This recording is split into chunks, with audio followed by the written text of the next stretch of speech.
Chapter 30. Lord Kalki and Vyas perform sacrifices. Instructions by Narada Muni.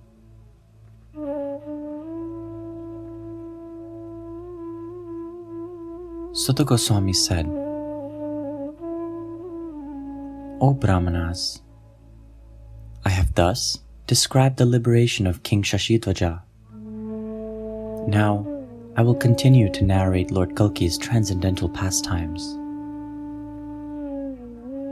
With Lord Kalki sitting upon the royal throne, the Vedas, religious principles, Satya Yoga personified, the demigods, and indeed all other moving and non-moving living entities, became greatly satisfied.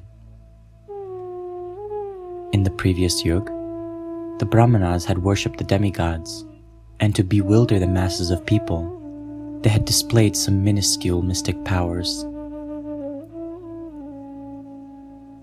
During the reign of Lord Kalki, all such cheating practices were stopped, so that no atheists or hypocrites could be seen within his kingdom.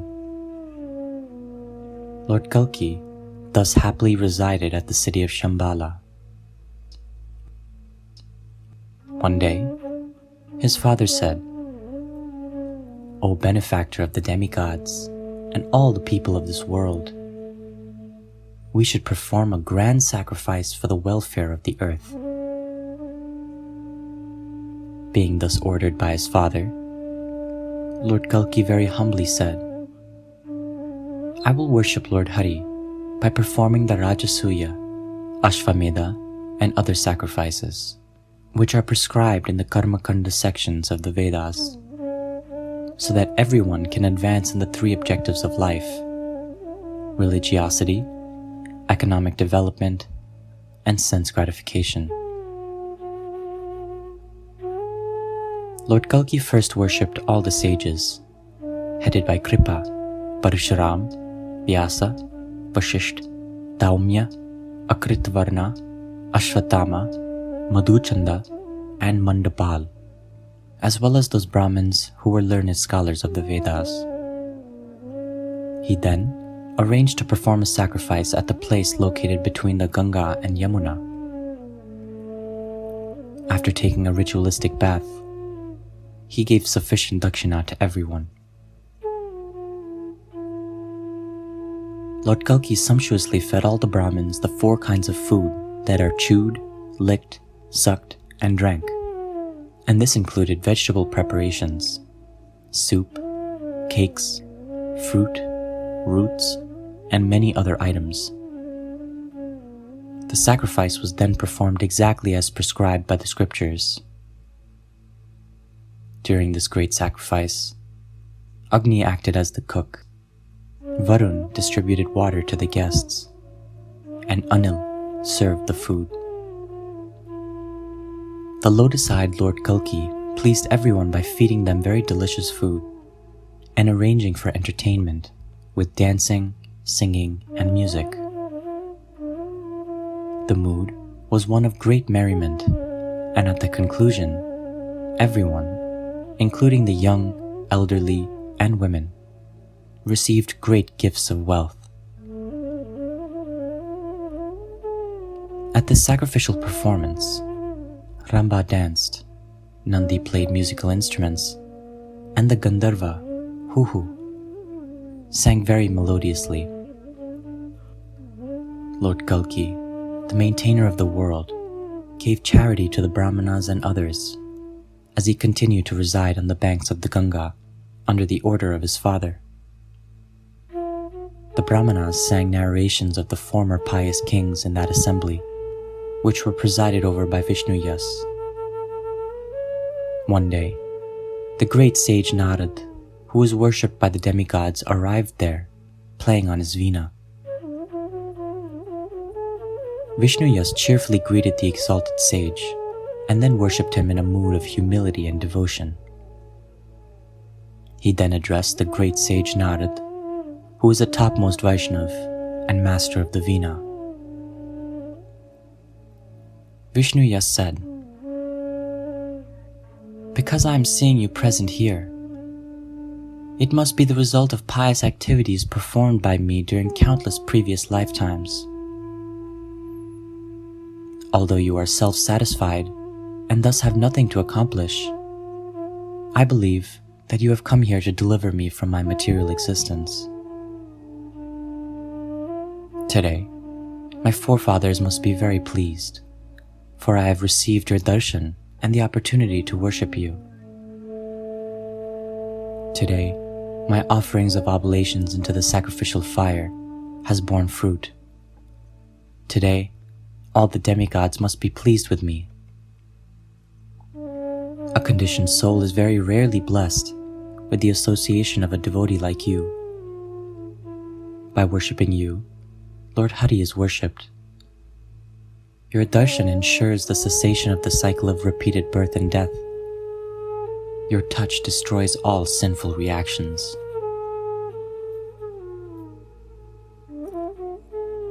The heart of a saintly person is the abode of religious principles. His words are those of the eternal Lord, and his activities destroy the reactions of karma. Therefore, a saintly person is none different from Lord Hari himself. When Lord Krishna appears in this world as an incarnation to annihilate the miscreants, his body is fully transcendental. Similarly, the body of a Vaishnav, even in this world, is transcendental and thus eternal, and not made of the 5 gross material elements. You are the expert captain of the ship of devotional service to the Lord that can take anyone across the ocean of material existence. My dear sage, kindly allow me to inquire from you about the purpose of the human form of life. O well-wisher of everyone, how can I free myself from the entanglement of material existence so that I can attain the platform of eternal existence? I know this to be my actual self-interest.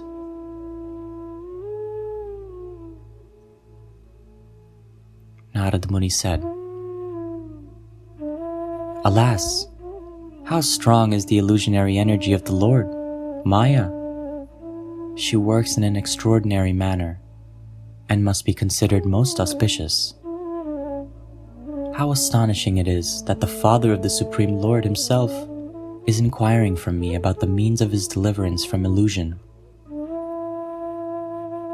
Vyas has attracted Lord Kalki, the incarnation of the Supreme Personality of Godhead, Narayan, and Master of the Universe, making Lord Kalki act as a son, and still he is inquiring about liberation from me. The great sage Narad, the son of Brahma, thought this matter over for some moments with a bemused smile, and thus began his spiritual instruction to Vyas in a secluded place. Narada Muni said, I will now repeat to you what Maya Devi once said to a living entity when she saw him desiring another material body after giving up his old and useless one at death. One who hears this conversation between Maya Devi and that living entity will be liberated from material entanglement. Once, at the Vindhya mountain, Maya Devi assumed the form of an ordinary woman and began to speak. Maya Devi said, I am Maya Devi, the destroyer of your life. Considering this, why do you want to accept another material body? The Jiva said, O Maya Devi, I want another material body because it is my only shelter. Without a material body, how could one think in terms of I and mine? Maya Devi said, You identified the body as the self because your intelligence is now polluted. All your endeavors are made under the direction of Maya. But if you free yourself from her influence, you can attain a higher platform of existence. The Jiva said, O Maya Devi, without me, your wisdom, manifestations, and desires for material enjoyment would never fructify. Maya Devi said, the living entities move like machines by the influence of Maya. They live in the arrangement of Maya, and they appear to be like wood apples eaten by an elephant because their bodies are so temporary. The Jiva said, your very existence, and so what to speak of your various names and forms, is only because of me. As an unchaste wife blasphemes her husband, why are you criticizing me like this? As darkness remains only in the absence of the sun, so without me, you have no existence. You have covered me just like a dark cloud covers the sun. O Maya Devi, you are like the bark of the tree of pastimes in this world. You create a sense of duality, and you remain unchanged. Even as the universe progresses through the stages of creation, maintenance, and destruction. Even though Maya Devi sees the living entities' eternal forms, which are devoid of mental concoction and free from the propensity of material enjoyment, she continuously awards them temporary material bodies. While destroying his material body at the time of death, Maya Devi cursed this Jiva entity, saying, my dear soul, you will never have a permanent existence in this world, for you will be little better than a piece of wood. Narada Muni finished and said, such is the illusionary energy of your son, Lord Kalki, who is the life and soul of the universe. Trying to understand the workings of Maya Devi, try to understand the workings of Maya Devi, so that you will be able to live in this world freely after surrendering yourself unto Lord Hari. If you can see how you are being controlled by Maya, this will help free you from desiring to enjoy the fruits of your karma. Genuine knowledge leads to detachment from material ambitions. Know for certain that the universe is situated in the energy of Lord Hari, and that Lord Hari has entered the universe to sustain it. You should therefore fix your mind on the Supersoul after renouncing all material engagements. After instructing Vyas in this way, the great sage Narada departed for Kapila Ashram after circumambulating Lord Kalki. Vyas could understand the words of the great sage, Narada, that his son, Kalki, was truly the incarnation of the Supreme Personality of Godhead, Lord Hari. After some time, he gave up his family life and left home to reside within the forest. He went to Badrika Ashram and performed severe austerities there. He united his self with the Supreme Self by means of Bhakti Yoga, and then relinquished his material body after achieving perfection. The chaste wife Sumati embraced the dead body of her husband and thus entered his funeral pyre. The denizens of the heavens praised her very highly for this courageous act. When Lord Kalki heard the news of his parents' demise, he appeared to be overwhelmed by grief, so that tears rolled down his cheeks. The Lord performed the last rites of his parents.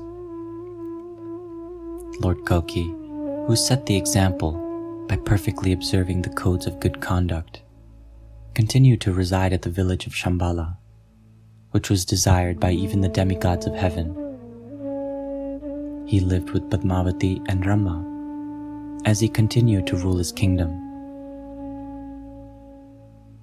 Meanwhile, Lord Parashuram, who resides at Mount Mahendra and whose presence purifies holy places of pilgrimage, arrived at Shambhala, desiring to see Lord Kalki in the course of his Tirth-yatra.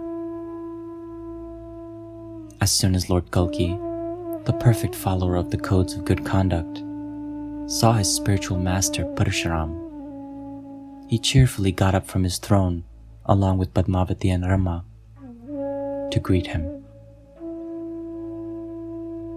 Lord Kalki fed Parashuram many varieties of delicious food and then offered him valuable garments. After doing this, Lord Kalki had Parashuram rest on an opulent couch. As his spiritual master, Parashuram was resting after his meal. Lord Kalki gently massaged his feet and spoke with a very sweet and gentle voice. "My dear spiritual master, by your mercy, I have accomplished the 3 objectives of life. Now, the daughter of Shashitvaja has a request, and so please hear it." Being introduced by her husband in this way, King Shashitvaja's daughter said, "What penance, rules, regulations, and vows should I observe so that I will receive a son of my desire?"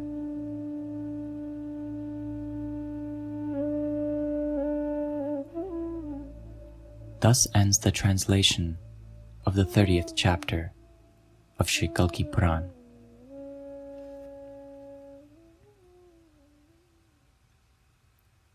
Shri Radha.